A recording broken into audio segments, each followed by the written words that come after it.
So starting off with another acronym, ADPI. This is referring to the nursing process.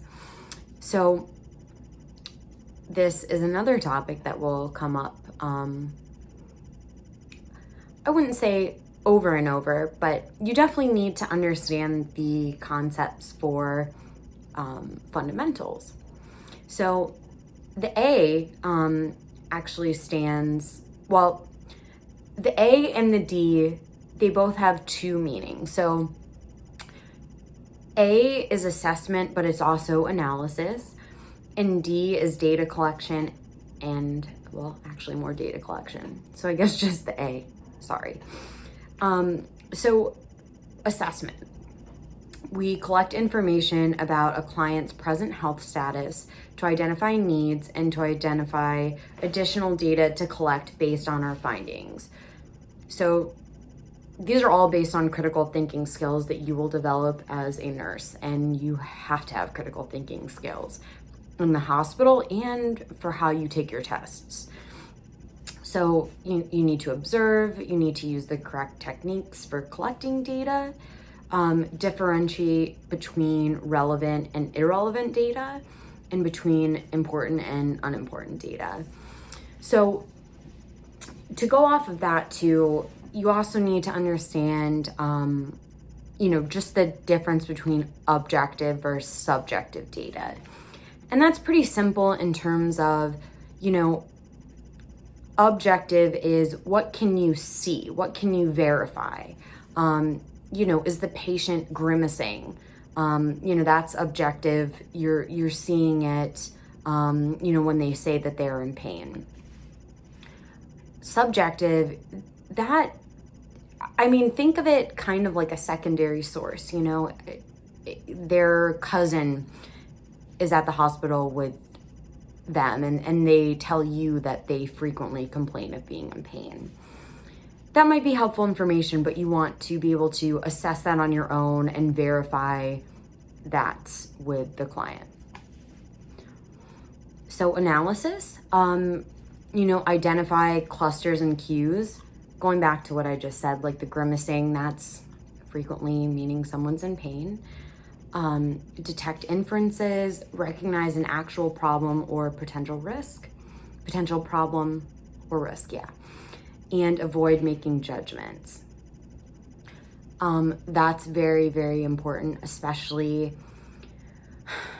we make the mistake a lot in healthcare of, if a patient is in the hospital for one specific condition, you might think all the signs and symptoms that they are experiencing are related to that one chief complaint, as in why they came in the first place. But you can't do that. You can never assume that. Even though it might seem very obvious, there's always so many things going on. What medications are the patient on? What did they have for breakfast? There's so many different things that you have to take into account. So planning. You have to be able to identify goals and outcomes for client care. You will definitely be asked to make nursing care plans, most likely when you go into the hospital and start your clinicals. Again, setting priorities, determining the appropriate strategies and interventions for inclusion on a client's plan of care or teaching plan. So really with that, are they, again, mentally present? Are there language barriers? Do you need to call in or ask for a medical interpreter? So, you need to create outcome criteria in terms of, well, what do you want to see? Like, I'm thinking of the best example. You might see jokes about like the whiteboards and how, nurses were supposed to go in and update a client's whiteboard every day for like a goal for the day. But think of it like that. They will remain free of pain for the duration of my shift. there's various ways to measure outcomes. So implementation, you're going to use your knowledge base.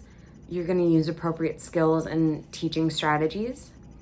You're going to test theories, delegate and supervise nursing care, and communicate appropriately to a response in a situation.